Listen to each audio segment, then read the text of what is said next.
Assalamualaikum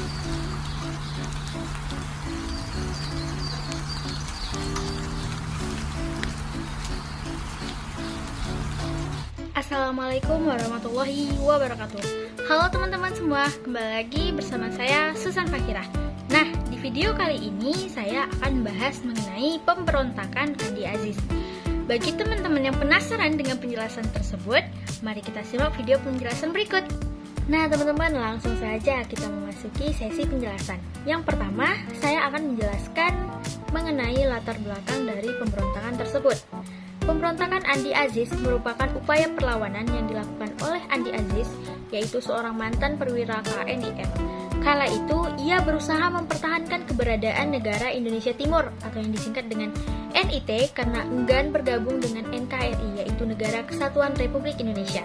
Andi Aziz berpendapat bahwa perwira APRIS harus bertanggung jawab atas gangguan keamanan yang terjadi di NTT. Sebab menurutnya pemerintah adalah dalang dari gangguan tersebut. Pemberontakan ini terjadi di Ujung Padang, Makassar pada 5 April 1950. Diawali dengan konflik Sulawesi Selatan pada tahun yang sama. Konflik ini terjadi karena adanya ketegangan antara masyarakat yang pro-federal dan yang anti-federal. Sehingga pada 5 April 1950, pemerintah Indonesia mengutus pasukan TNI dari Jawa untuk mengamankan daerah tersebut. Tapi, kedatangan TNI ini dianggap mengancam kelompok masyarakat yang pro-federal. Akhirnya, masyarakat yang pro-federal ini bergabung di bawah komando Andi Aziz dan membentuk pasukan khusus yang bernama Pasukan Bebas. Nah, selanjutnya yang kedua yaitu tujuan pemberontakan Andi Aziz. Ternyata, perjanjian yang dibuat oleh Belanda hanya akal-akalan semata untuk memecah belah Indonesia dan mempertahankan tanah jajahannya ketika itu. Akhirnya, keputusan Konferensi Meja Bundar atau yang disingkat dengan KMB tidak bertahan lama. Negara Kesatuan Republik Indonesia atau yang kita kenal dengan NKRI diajukan oleh beberapa kalangan pro-persatuan sebagai satu-satunya pemerintahan. Sedangkan wilayah lain harus dileburkan di dalamnya, termasuk negara Indonesia Timur. RIS meresmikan negara bagian Sumatera Selatan dan Kalimantan Timur termasuk bagian dari NKRI. Sedangkan negara Indonesia Timur baru mendapatkan kabar penyatuannya pada tanggal 4 April 1950. Andi Aziz dan para mantan anggota KNIL ketika itu tidak menyetujui hal tersebut. Terlebih lagi terhadap rencana kedatangan APRIS pada 5 April ke wilayah Makassar.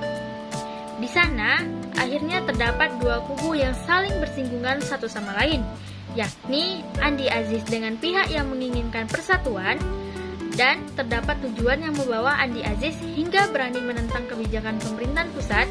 Ia ternyata ingin menduduki posisi puncak pemerintahan negara federasi di bidang militer bersama Soumokil sebagai tokoh politik, Sukowati selaku presidennya. Baik teman-teman, yang ketiga yaitu upaya penumpasan pemberontakan Andi Aziz.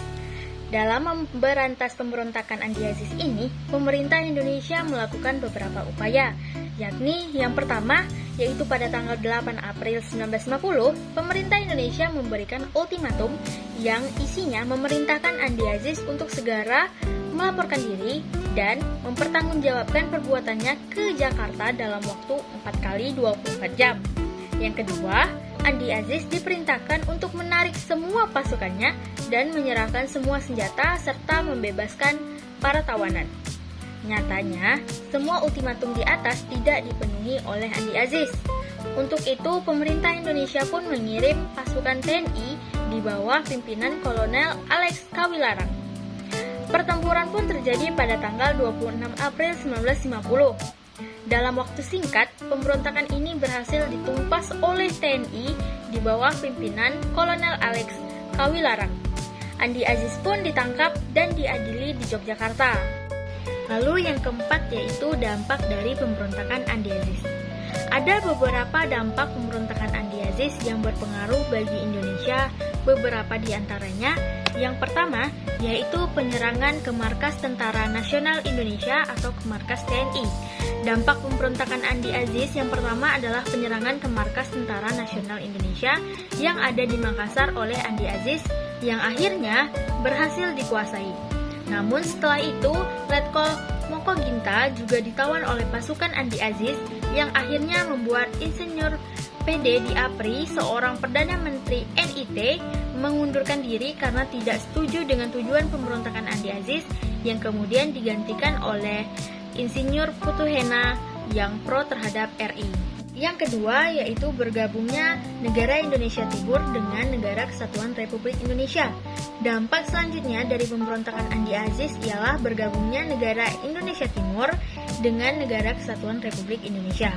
Di tanggal 21 April 1950, Sukawati yang menjabat sebagai wali negara Indonesia Timur memberikan pengumuman jika negara Indonesia Timur mau bergabung dengan Negara Kesatuan Republik Indonesia atau NKRI. Nah, yang ketiga tadi yaitu ada terbentuknya Baik, yang ketiga terbentuknya pasukan bebas. Telah kita bahas tadi pada latar belakang. Kedatangan TNI ke daerah tersebut dinilai masyarakat sebagai sebuah ancaman untuk kelompok masyarakat pro-federal. Dengan ini, kelompok federal kemudian bergabung dan membentuk pasukan keamanan yang berada di bawah pimpinan Andi Aziz. Andi Aziz juga beranggapan jika masalah keamanan yang terjadi di Sulawesi Selatan menjadi tanggung jawab dirinya. Lalu yang keempat, ada penyerangan markas Panglima Teritorium. Andi Aziz dengan hasutan dari Mr. Dr. Soumokil yang ingin negara Indonesia Timur tetap dipertahankan, Andi Aziz kemudian mengerahkan anak buahnya untuk menyerang markas Panglima Teritorium, di mana ia bersama dengan anak buahnya melucuti senjata TNI yang sedang menjaga daerah tersebut. Tidak hanya itu, Andi Aziz juga berusaha menghalangi pendaratan pasukan TNI ke Makassar, sebab beranggapan jika tanggung jawab Makassar harus ada di tangan bekas tentara KNIL.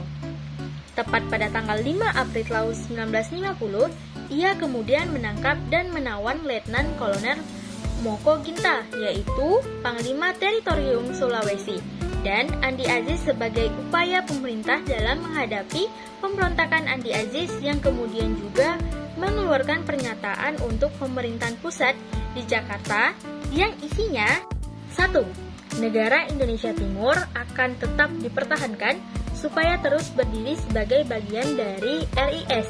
Yang kedua, tanggung jawab keselamatan negara Indonesia Timur diserahkan pada pasukan KNIL yang sudah menjadi anggota APRIS. Dan TNI yang tidak berasal dari KNIL tidak diperbolehkan untuk mengikut campur. Dan yang ketiga yaitu meminta Presiden Soekarno dan Perdana Menteri Hatta agar tidak mengizinkan negara Indonesia Timur dibubarkan dan bersatu dengan Republik Indonesia. Nah teman-teman, itu dia tadi penjelasan singkat saya mengenai pemberontakan Andi Aziz. Semoga apa yang saya sampaikan dapat bermanfaat untuk teman-teman semua. Untuk itu, saya memohon maaf apabila terdapat penyampaian yang salah dalam materi dan perkataan. Saya akhiri dengan wassalamualaikum warahmatullahi wabarakatuh. Sampai jumpa di video-video selanjutnya. Dah.